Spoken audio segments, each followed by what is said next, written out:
as we go through every day omulamu yasobola okuzova kaminga teri mpologoma nkambwe nga nfu empologoma ensajja ng'efudde kakapa kagituula ku mutwe sekisinga obukulu mu biri bintu byonna bye tukola tulina okwekuuma nga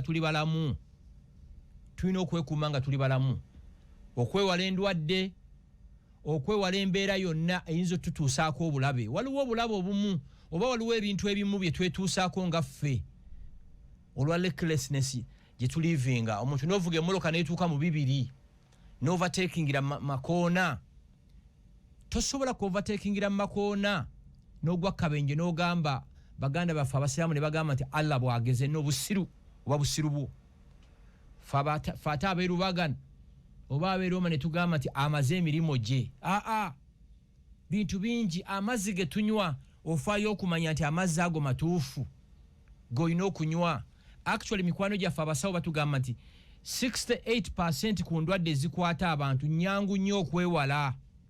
Unfortunately bwe tubyogera kwanza nyina ebintu bye nagana nze gashumba sobola kulwala typhoid ekyo tikiriyo sisobola simala galya simala ganywa ne bwoba oyagala nnyo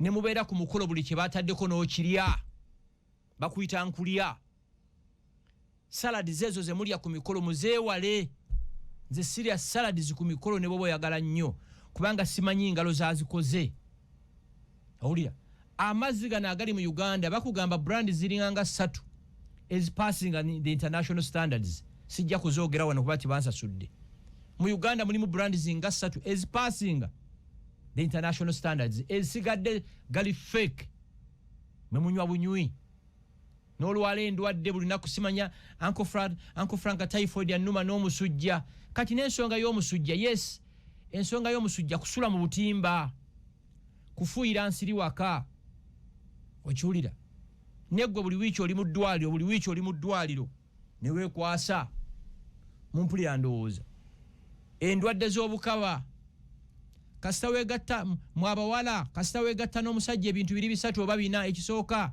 STDs ekyokubiri STIs ekyokusatu HIV ekifembayo lubuto tewabakanga n'omusajja n'osuubira Lamborghini biri bintu 4 STDs STIs HIV oba olubuto as long as you have protected sex mumpulira se bintu ebitusobola okubyewala unfortunately mu living a reckless life otambula otya ekawunga essaawa 2 ng'otambula omuntu ng'akuvaako mabega oba babiri n'otafaayo kumanya bano be baani abanvaako emabega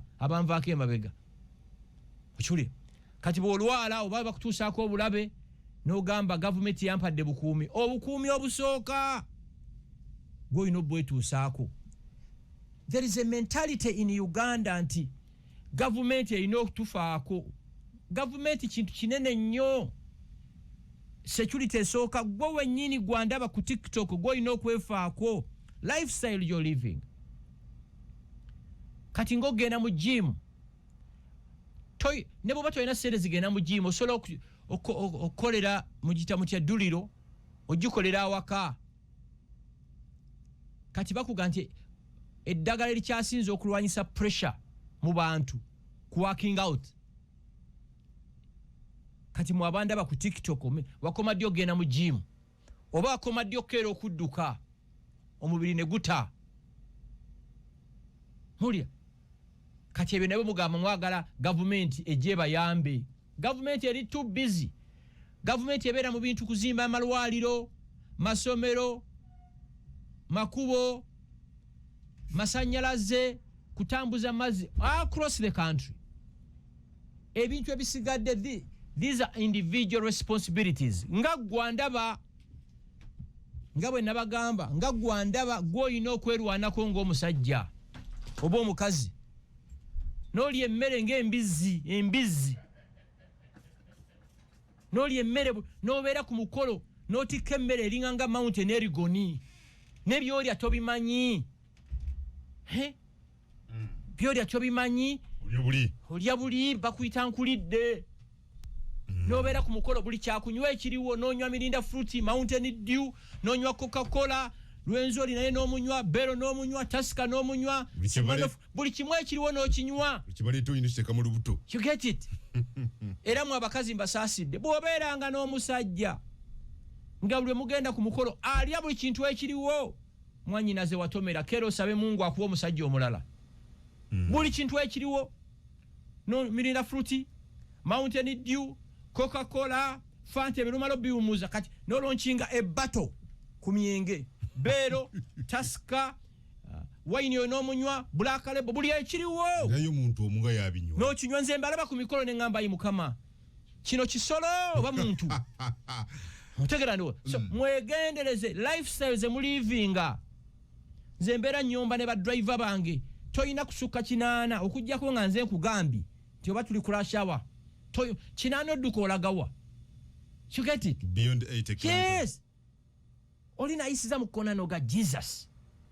Bwamala n'afa mbusimanya Allah bwageze mu abakatoliki amaze emirimu gye mwalanga mugamba mbuno bamalayika agenze kubeera ne bamalayika gasiya bamalayika baawa. Njagala mbabuuliremu abali Bunyoro region, abali Central region, abali Buddu.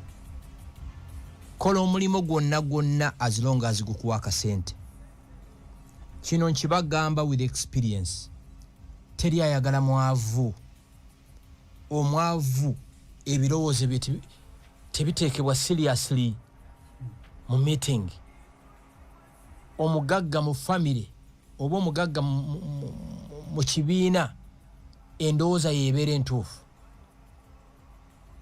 Nkidda mukola omulimo gwonna ate mwe bannabuddu mbakubira omulanga okunoonyereza kulaga nti ebbeeyi y'emmwanyi egenda kweyongera kulinnya bulinnya every day.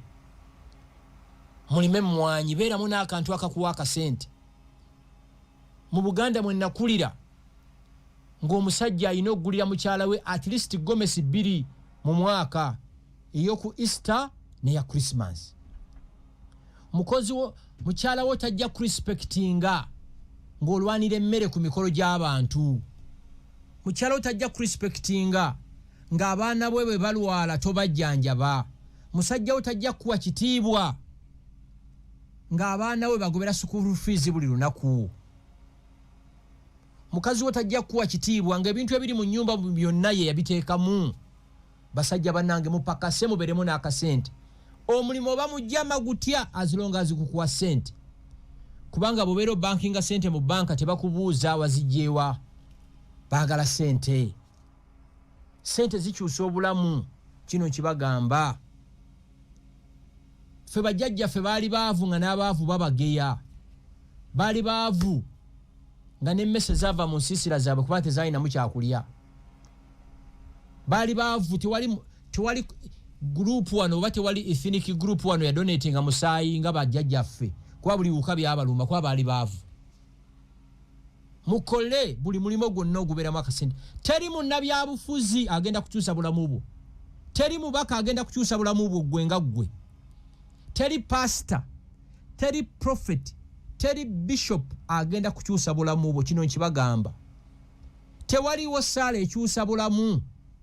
Teriyo. Singa sala zaali zikyusa obulamu bwaffe, Africa yali baddenga ziri ensi ezaakula. Kubanga ffe tusinga okusaba. Obulamu bw'abantu bukyuka ng'abantu bakoze nga bakujjukujju n'obeeramu n'akasente. Kino nkibagamba. Awaka wabeerawo sente. Obulamu bunyuma. Obulamu bunyuma. Teri kintu gwe bw'okyalanga mu maka g'omuntu. Muli mu ddiro mukyanyumya. Omukyala n'ajja n'ayita baawe.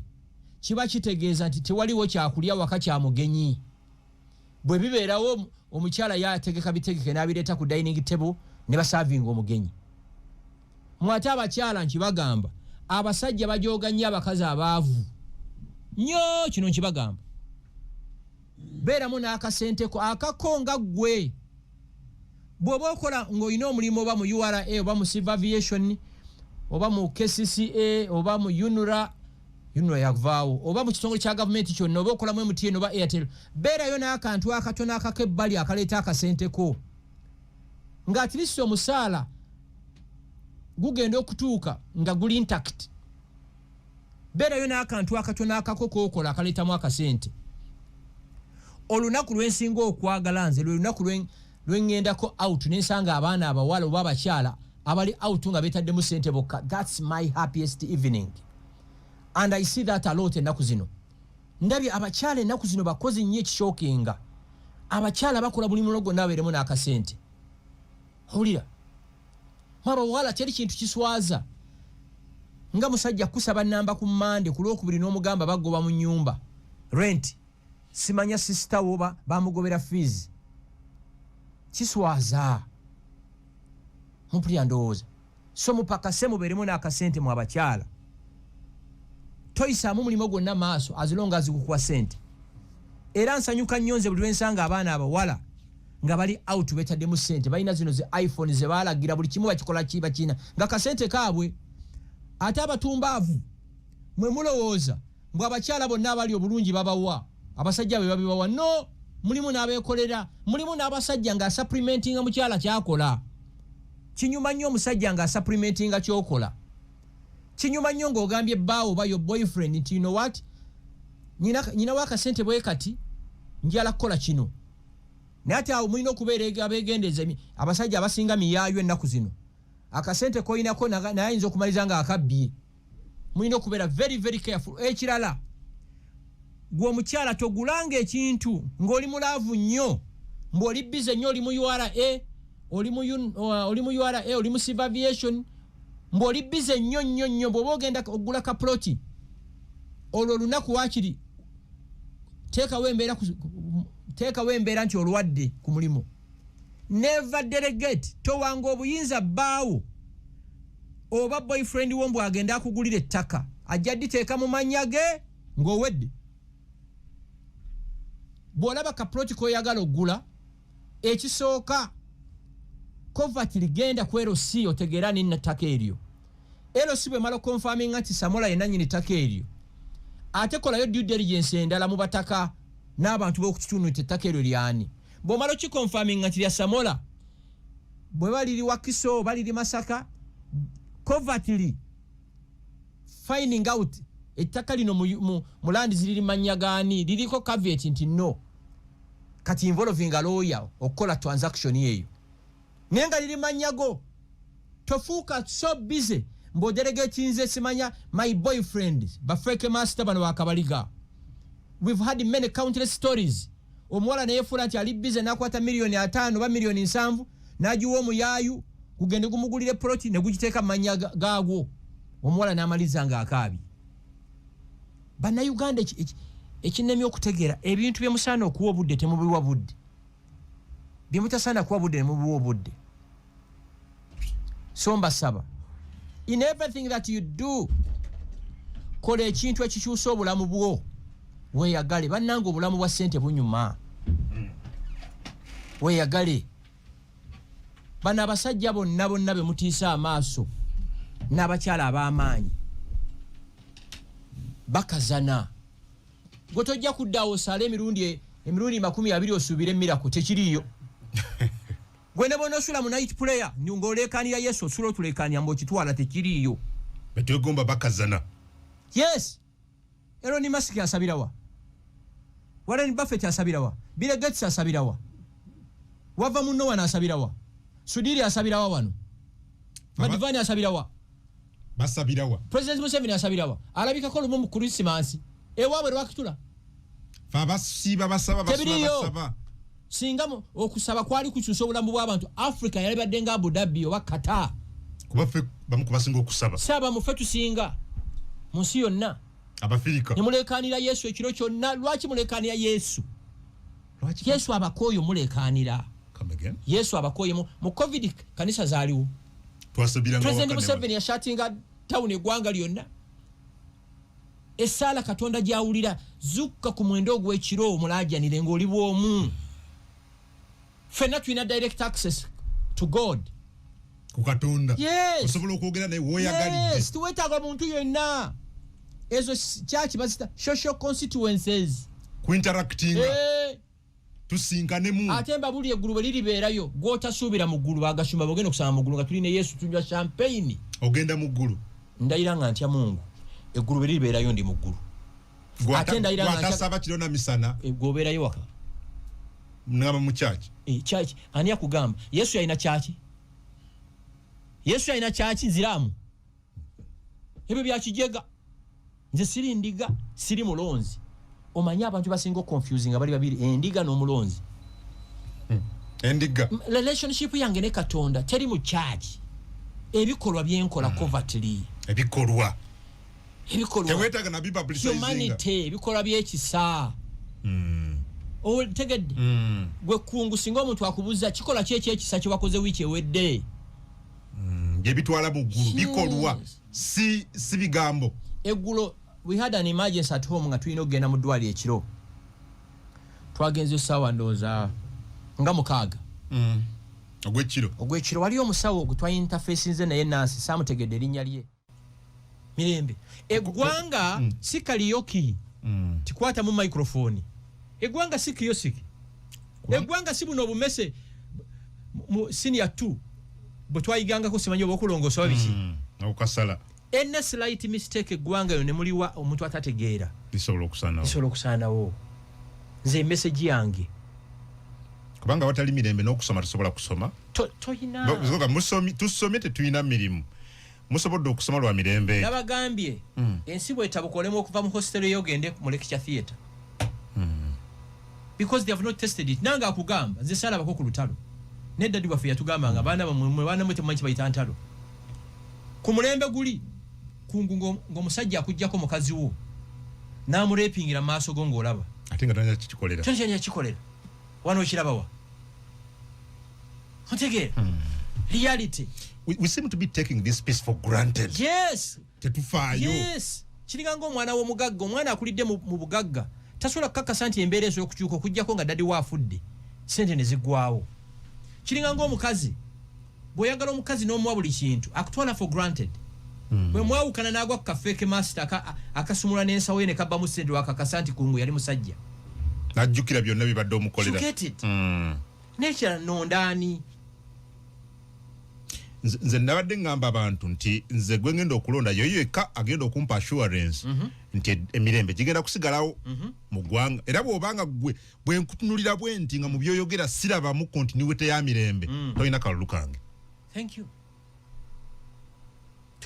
tolina kalulu kange very simple nkugambye ensi bw'etabuka owe naakulabye tatuuka kasubi Uganda bw'etabuka owe bukoto tatuuka ntinda Uganda bw'etabuka nowe najja nakubi tatuuka namasuba omanyi bwe musulanga mugomoka ne mubukanga ennyana mu mezo noa ne muli obulamu mulowooza lino eggwanga tewaliwo security apparatus running there are over 15 intelligence services mu ggwanga muno muve ku zino zi CMI CID ze mumanyi kwayo CID magambo bamuletera kiwedde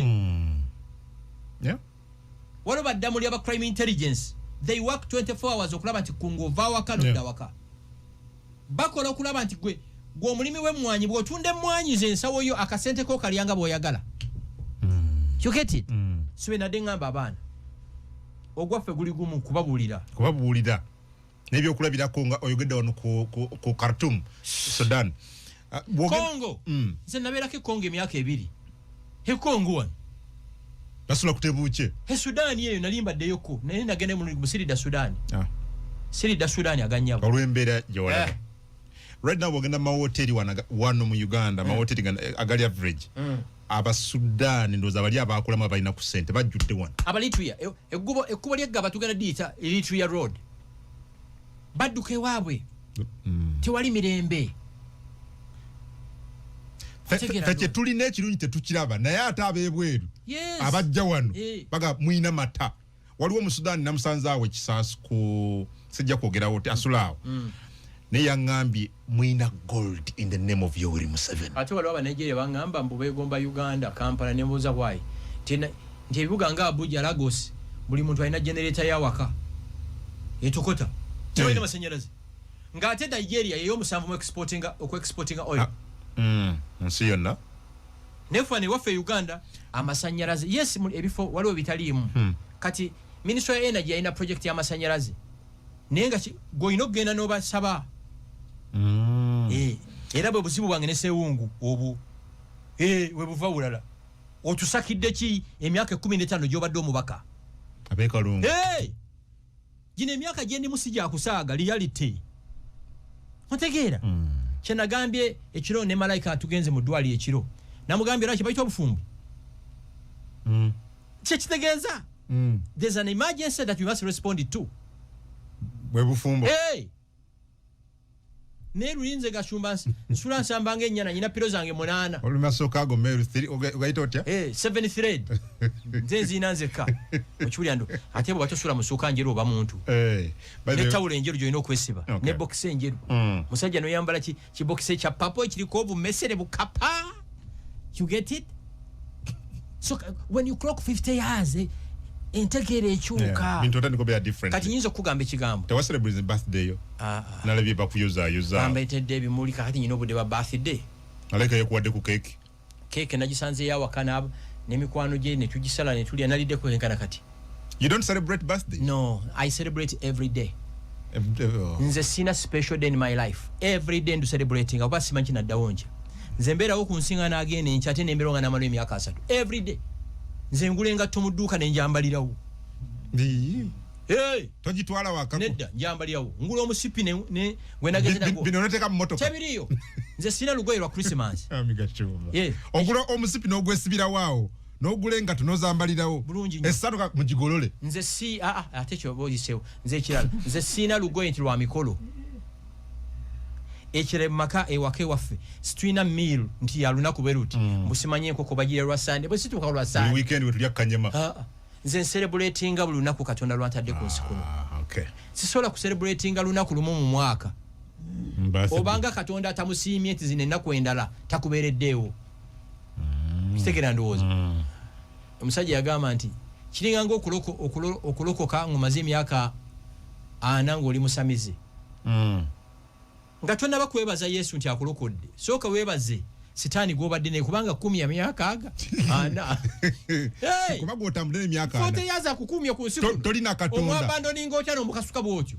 ebintu bigenda eri you can't tell me celebrating a 3rd of December will be a special day for me no every day is a special day kyovola ngamba abantu kinabwe mbanvuga emmotoka nze mbanga pilot w'ennyonyi ndi so careful kungunga nakavubuka nagula emmotoka gye bayita kalina twini kamu nga njivuga nakalimire kagwayo ogimalayo naye nkulaye kati nvuga emmotoka ensajja sala kusukka 8 9 10 driver wange mbeera nyumba naye opa kukolagawo otambulira mu 8 9 bato bange ne bazimpisaako ate ekyewunsa tewali akuyitako ne mutuuka mu kyalo n'amalidde dakika 10 gwe atonna kutuuka nawe robo otuuse so jine eggwanga siri akuzanyiramu gwange director of traffic yani Nsima accident zizeemu bannange police directorate ya traffic temulinda nga 15 banga 2 December mutandikirewo okulabula abantu okubeera abakambwe accident nti kureti gye ziriko tebagirabanga ekyokubiri abantu okulwana according to this doctor kezi ze bafuna abantu okulwana okulwana abantu ne balwana ne bajja n'ebisago okutakanya n'okuba munno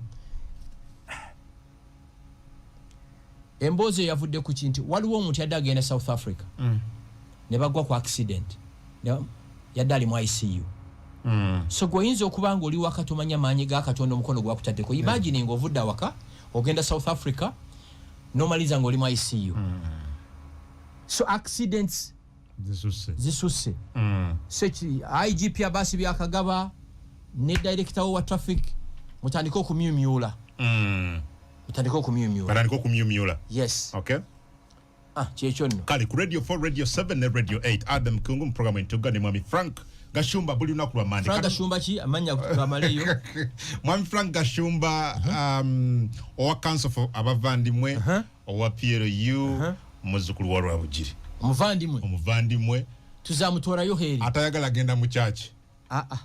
Nkugambye olumu ngenda mu church nendaba omuntu gwe manya asinga ettima asinge ko omutemu nga asimbye line agenda kusembera nembulo musikayo nenga sina buyinza bumusika mu line gwomanyidde ddala ntono ayambadde sapule ayambadde omudali yetimbye Yuda Tadeo mutuukirivu yetimbye Father Ngobya naye ng'obukyayi bwayina kino kanki bagambe ne bemunetimba Bikira Maria Yuda Tadeo mutuukirivu sapule sekapulali ne muzimalayo nga mulina emitima emivundu mummwe mulina emitima emivundu mumala biseera ekirala namwe abakatoliki kankibagambye abakatoliki sitweraga matya omukatoliki sapule yebeera munda mwegendereze nnyo abantu abateeka sapule mu maaso wano ennene sapule y'omukatoliki ebeera munda eri wakati we ne Katonda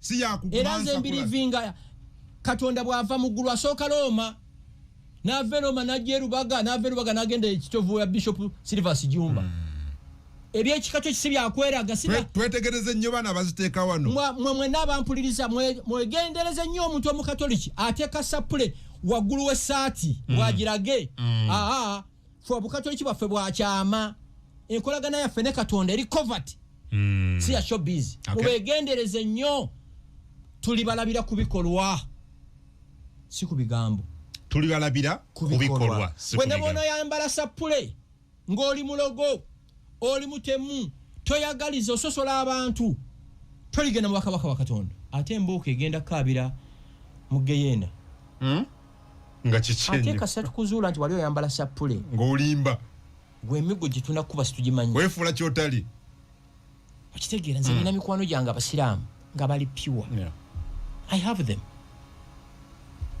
nina omukatoliki ali pure nga muvandimwe nga sola kulya wuwe yes ng'asaba sapuli agirina ali ku yezu nga bw'oyingira mu nnyumba ye buli kifaananyi buli papa yali abaddeko mwakirina naye nga fitina gy'ayina obukyayi eddiini abantu kati beekuukamu neekweke ate nze eddiini gyensoma esinga okulogima bagiyita humanity ubuntu yeddiini esangibwa wano kyesaagala kunkolebwa kyesaagala okunkolwa nange sobola kikola muntu mulala egye bayita eddiini obuntu humanity ak'obuntu oyingira mu maka g'omuntu n'ogaa nti kino kiki tuli Roma mu kyaki ya St Peter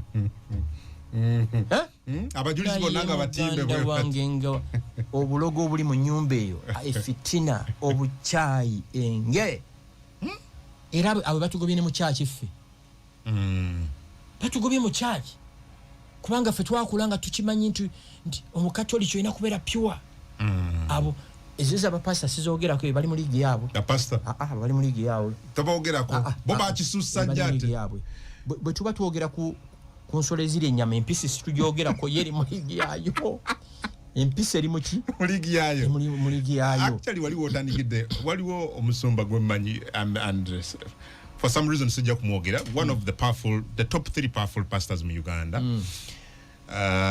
abantu basulaawo ne basiibawo ne basulawo ne basiibawo you wonder when they work nze you wonder when they work bakazi banaku bambi bamama baffe bali awo nze pastor mukwano gwange era muganda nge ebujingo enjiri ya bujingo njiwuliza kubanga eri transformation akubuulira obulamu bwo the real life n'obulamu bw'eggulu namugamba bujingo enjiri y'oku nsi jimbule n'eyo ggulu eyo nja ginogoshietingako nga ntuuseeyo you cannot tell me osiba ku church osula ku church okola ddi pastor bw'aba ayagala ssente tabagamba nti munsabire mumuzimuwo memuzimuwa gwanga bagenda osabe saba ofune ssente pastor akuwa stika ogiteeka omolokawo nti protected by the blood of Jesus ye nga alina paratuni y'amagye mukuuma kati bino biki byekidongo ebi you're protected by the blood of Jesus yakwadde stika muyamukisa mbu stika eno kasozi taka omoloka tojja funa buzibu naye yata alina paratuni y'amagye oba bawonye endwadde ku covid baaliwa kansa atwala abantu waliwo naliranye mulago hospital bw'oba owonye abalwadde gende emulago bakrozinge mu kyalo y'emulago nkukakasa nti oli musajja ebiti biriyo naawe agende baggalewo malayika n'agenda mu kyaki n'asolayo tekiriyo malayika alina okugenda mu kyaki for 1 hour niyo si dictatorship mu maka bw'otaba dictator omalako n'amaka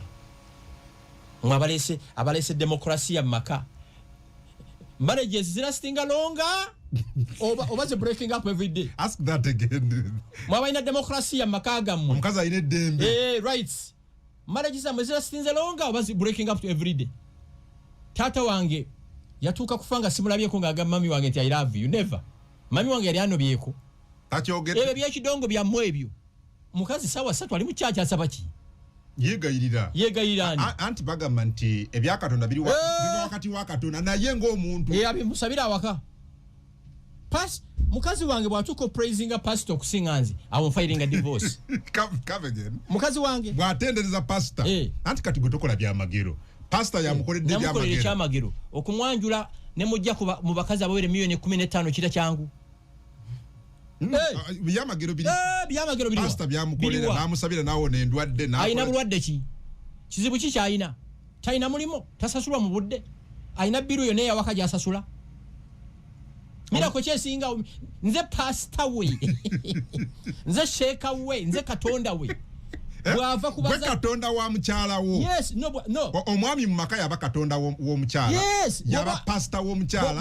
Bobo providing ngo supporting sebano ba fake master batafaayo. Right there you take it. Yes. If you're there for your wife, then you become Katonda we musumba we. Omukazi n'amalako omwaka takutte ku musaala gwe. Kubyawaka. Omukazi n'amalako omwaka taguze lita ya mafuta ya. So lwaki atende omukazi bawe buli lwatambula namuleetera akalabo waliwo Katonda asingaawo n'okumona akalabo n'omuwa. Njagala mbulireyo nti oba yali alwadde n'asimba layini mu ddwaliro kati Katonda kyasingaawo. Mumanyi mulooza mu bakatonda bali mu ggulu. Katonda ye supreme w'ensi yonna. Naye omukazi apresinga pastor okunsinga. So ayina okumalayo essaawa emu yokka talina kusukkawo. 1 hour. Kwa nange gye malayo. Asaba ki kye tutayina. What was overnight? Hey. Sirika. Overnight. Mukyala nga asula overnight. Asanga na wasizo omulala. Togenda kulemesa baami kukkiriza bakyala bagenda. Abaagala bagendeyo nzono wange. Abaagala okusula bakole ki? Mukazi wange nasula muki? Basula basaba. Nze kati kankubuli emirundi gye nakagenda mu overnight ezo. Era nga bujinga mpisenga mukwano gwe. Ate simalanga yo sawa 3. Owunya obuwunya no. Bujingo is a brother, he's a friend, he's everything to me. Nze bujingo ne bw'omuvuma n'omuvola yoko mumuvola gye komo mwagala. Ampita ne ngenda yo for 3 hours. Njagala omuntu ajja ngenti nasulako ne gashuma mu night prayer. Kati gwe. Tekiriyo naawe. Then there is a problem. Problem ki? Tabiriyo naawe. Museveni asula mu night prayer yawa. Sudiri asulawa. Wava munna asulawa. Night prayer yawa. Aga kani asulawa. Metta basulawa night prayer eriwa. What ayina abantu bonna ab'amaanyi badedicating 5 to 10 minutes okusaba Katonda. Nakubuza nga tutandika. Elon Musk asula mu night prayer yawa. Warren Buffett. Ani omulala? Mark Zuckerberg abalodi. Byakijega. Tebiriyo. Katonda musabajja kukolera miracles. Lubalembeera anemiro kwotadde. Perfect. Lubalembeera anemiro kwotadde. Yes. Empologoma bwe tulumba wano. I cannot kneel down and pray. Nerwanako ne tools eziriwo. Ofuna space edduka godduka. Reinforcement egenda okujja nga nange nyina kyentaddewo. Todda omukama taasa. Tekiriyo. Era kansinzire ku Radio 4, Radio 7 ne Radio 8 mbasaba akaluka President Museveni mu 2031. 2031. Twogera ku 2026 yawedde. Akati mbasaba. Nsinzidde ku Radio 4, Radio 7 ne Radio 8 mbasaba akaluka President Museveni mu 2031. Mutandisa ate. Nze nsabye abantu bange nga bwe nabasaba. Mumukomyawo 2 mugumu. Nze musabira akalulu. By the way, muli so naive temufaayo kutunulira interviews. Mutunulira interview ya President Museveni gye baddeko ku Sky News. Omuntu aba akyali mulamu nga talina buzibu bwonna. So akomawo era. Mbasaba akaluka President Museveni mu 2031. Kati nkasabira ali. Badde manyi ogenda kasabira mutabani. Ate yamulita yalinze maje. But at least by 2031. MK is a serving military officer. MK is a 4-star general. MK is the current CDF. Amateeka gagamba tosobola kugenda mu bululu ng'okyali serving army officer. Okitegeera? So nka basaba okasaba mujja kutuka tanaba nakulayira kusanja kye oyagala kutula bantu mitima. Mbasaba akaluka President Museveni mu 2031 anavuga mulungi omu gendo gye empapula neno yawangude n'ebitundu 7 mu kimu ku buli 10. Kino bitegeeza ki bino? Emu ku performance gye bagamba ekyasiza okubeera ennungi. Kati okulipotinga live yange kinagana Museveni kulayira muli basiru. Ontegera ndowooza. Okay. So ekyo nkimaze nkabaddemu ndayira nga ntya Mungu maze emyezi 2 nga dedicatinze all my energies n'amagezi President Museveni awangule. Ekirala ndayira nga ntya Mungu okuva mu 2023 teri muntu abadde ku radio abadde ku TV abadde ku social media okudefendinga President Museveni like me. Taliyo. Bwaba gyali leeta obujulizi. Ontegeera? For the first time in the entire history of Uganda, abantu baffe baavuddeyo in big numbers okulaga obuwagizi bwe. Okitegeera? Abantu bamwogera ku bavandimwe baavuddeyo ekyali ekkolo mwakira bakulala yafembayo. Lwaki? Baali beetaaga security mu ggwanga lino. Nakubulira ensonga lwaki badde muwagira. badde ng'ojogira wa. So kyekyo. Okay. Yawangudde obululu. Nze nali mu bali ya mu 68. N'agenda mu 70 what? 71. Nze kyensuubira ntola bagenda. Ensonga ya shooting siza President Museveni obululu bwe buno esinga obukulu PDM. Katono nyoka. Yes, kiki ekyawanguza mwami Museveni n'ebitundu bino byonna. Bitundu ensanvu yasemba bifuna mu myaka gya 1986 akalulwa. 96. Rather 96. Kati yazzeko n'abifuna after nearly more than 30, about 30 years. 30 years later. Ekigambo ekyo Dr. Kizza Besigye yakyogerako nti President Museveni bw'ateeka obwongo bwe ku kintu takivaako. Nze nsuubira embarrassment yafuna mu 2021 yaddayo ku drawing board omutawana gwavaawa kyova olaba amaze emyaka 2 atambula mu ggwanga lyonna olw'emyo PDM. I have sources tell me nti abantu abasuba miliyoni 3.5 mu Uganda bafuna sente ezo kubanga buli family bagiwanga miliyoni 1. So zikoze a lot. Ekyokubiri ekisinga ekiri very important, Museveni tagaya tanyoma tayisa mwaso muntu yenna tayisa muma tayina kintu kyagaya kubanga amanyi kye yalinga tanabafuuka president. Obote yagaya Museveni ngalowooza mwana wa kuzanyirako. Okimanyi nti Museveni mu 1980 mu kalulu yaluzinga tusamu kuteesa. If I was Obote nalitaddewo n'embeera Museveni n'afuna constituency ne mu managing muki mu parliament. Ne ya mu underestimating yamuyisaamu amaaso bakuliyetinga districts ezitabangawo my constituencies. Kwe underestimating nga ate yali former vice chairperson wa military commission, meaning Museveni yaliko vice president w'eggwanga lino. Kati being a president of a country amanyi nti omuntu yenna nobody can become a president. Kati ne badda ku drawing board. Amaanyi galiwa, amaanyi tugateekewa successfully gino emyaka 5. There is a big section of Ugandans etegedde nti Kyagulanyi he's just a Ugandan exciting abantu nekikomaawo nga tebamulamu bwa president. Yes. Kubanga yasi n'ababebe nnyini ulira slogan yali etya kanoonye kalonde kakuume kabanje. Siba kiri? Bwe kiri. Kati kankwe ekyabadde wa Kyagulanyi we yalondedde ekifuba kita Magere Freedom Square. Owulira? Obululu bwa box zaguddwawo misana ng'ensi eraba. sinnabakuulirayo keesi yonna nti oba bakubye ejenti wa gundi oba wa gundi owulira mu kitundu ekyo abalonzi badde balina okubeera 2,289 owulira 2,289 Kyagulanyi n'afunawo obululu 808 Museveni n'afunawo obululu 252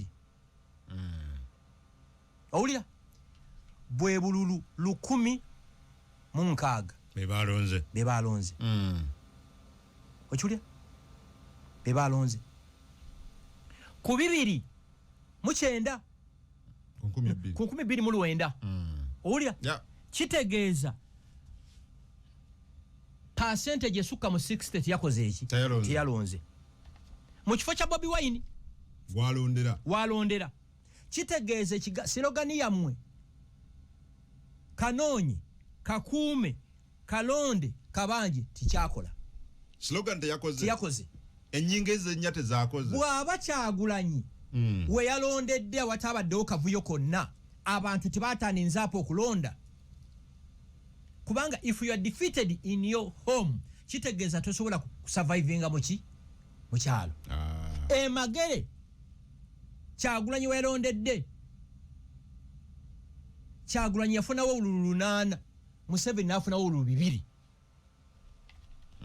otegeera kitegeeza nti slogan tiyakoze eki abantu tebakalonze sinnabakulya of course there are many places in Uganda mwadde ebikolo ebyettemu naye magere swakikoze eki tekyabaddeyo kitegeeza slogan teyakoze slogan ya 2021 n'omukazi eyagiye bamuyita White akakyala akubambi kaddayo ne Canada we are removing a dictator kekagireeta olidde kitegeeza slogan yakola ki ulira for the first time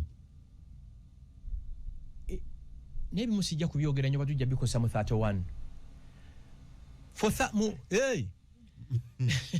mwana sedde okwetegera 31 kazize for the first time abalonzi b'NRM bavuddeyo okulonda really buuza lwaki nedda mu migashoma kankuwa statistics register ya NRM eri mu abalonzi 18 obukadde 18 eyo njiye obukadde 18 ne president yakyogeddeko katono nnyo ne president yakikonyeko yabadde lwakitula nti register erimu obukadde 18 kisoboka kityo okubeera nti yafunye obululu obukadde 7 mu emitwalo 9 nearly 8 million kati ngati 10 abatazze kulonda baliwa kati ulira wamanyako ekiseera nti UPDF yabeerako ekiseera ng'ena ba ghost soldiers nga ne bali ku payroll nga basasulwa n'okusasulwa tekiriyo 18 million tekiriyo Museveni bamulimba secretariat yalimba tebawera bukadde 18 tekisoboka we know it from a fact nti mu Uganda mwali baddemu ba ghost soldiers nga bali even ghost teachers ghost wonderful if they are ghost soldiers ku payroll ya Ministry of Education sorry ghost voters no ghost soldiers ku payroll ya PDF ghost teachers ku payroll ya Ministry of Education ate ku ya NRM tekiriyo ekyo bamulimba. The president was lied to. Yes. Wabamugamba nti register ni obukadde 18. Balinga bameka? To me around 15 million or 13. Around 13. To me. Omanyi banaka kodi kano kebamulimbira mu buli kyalo kinako abantu webati. No way. Ongambo nti constituency yonna buli kyalo winako abantu webati ate n'ofuna obululu 12. Era kyetwatwewunyisiza ffenna. Omubaka NRM. Tekisoboka. Niyo ine myaka gyotuukako nga amayinja agamu linako ine emyaka gyotuukako nga amayinja agamu tokyagabikkula nga nzo kuletera ekizibu ogaleka ng'abantu mwe babbira n'ogaleka ekyolanya yakinjigiriza waliwo amayinja g'otabikkula nga makyazi wayagadde oddibikkula liyinza okukufiiriza ka contract ko there are many things bwe naaba mulabe nja bimugamba mene benda bimukalukano kubanga you're raising questions authenticity ya register ya NRM. Question zange ez'amaanyi sola zero ezinga ku radio kuno bwe naaba nfunye omukisa ne mulaba jamugamba okay so abalonzi bavudde aba NRM bagezebwa mu 7 ne balonda to me in big numbers confidence ogibateekamu it was not easy go out and vote security yamwe eri guaranteed ekirala Nuupu kye yakola nze kye nali njagala bw'ate nga tebakimanyi kwe kugamba kanoonye kalonde kakuume kabanje kyayamba all the security apparatuses mu Uganda getting ready tewali muyekera abuulira gavumenti kyagenda kukola teri muyekera agamba nti ngenda kuteeka ambushi enateete teri muntu atega land mine n'ategeeza gwagiteze kuba ononga nti land mine eri ntinda mu trading center awo sijja kukola ki kuyitawo kati boga nti kanoonye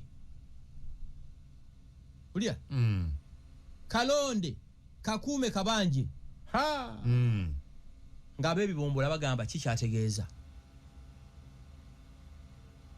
ontegeera kyova basina bakuwulirayo nnyo nti wano waddewo ekyamaanyi okwekalakasa okuli awo babadde ready ate kino kibagamba ku radio 4 I'm ready to surrender my phones here njagala mumbuulireyo ensi emu tiwaliyo gavumenti etolerating abantu abasaanyawo ekibuga teriyo tulo kigenda mu maaso mugongo lya Amerika waliwo eno embizi y'ettaka erumbuye yakunga abantu neto muvuma muyite ki you cannot involve yourself mu kukunga abantu abatuuseeko obulabe tukuyite ki kale mbulira sebo kungu mbulira erinnya tumuyita baaba tumuyite ki kale omutuukirivu nedda si kyekyo n'ogamba nti munoonye abantu b'NRM munoonye amaka gaabwe mubatuuseeko buli kyabulabe tumuyite ki abagamba ebyo tali mu Uganda ne bannayuganda bagezi nnyo baresistinze ekintu ekyo mwate mwe batobanga bampuliriza bano ababaka ababapika mwetabe mukole fujjo gwe bajja kuyoola yasigala waka abaana ba mukama wamwe Kyagulanyi bonna bali bweru bali musino baskidinga omanyi bayita skiding musino ye gogolo w'abagagga fe gogolo waffe mu kyalo twatuulanga ku bipiira ne kikukkiriza ku luzi ekikumi bo bali musino babagulira dda amayumba buli mwana ayina ennyumba ye n'ebirala ebweru gwe bagamba genda weetabe mu kukola ki okwekalakaza mbeebaza nnyo nti mwa resistance abagezezzaako ayihiya nti bangi bayooleddwa bakwate ompulira ayihiya bangi bakoze eki bakwatiddwa temwetaba mu kikola kyonna kyafujjo so Bobi Wine kati asigaddewa kubanga guno mulundi gwakubiri ng'abeera wakubiri ku luno yakoze bubi 24% is a smaller percentage bwogerageranya ne 35% ey'omulundi guli ati Kyagulanyi is a smart businessman Kyagulanyi from day one yatugamba nti ne bwe munannonda ati bajja kukola ki kunangirira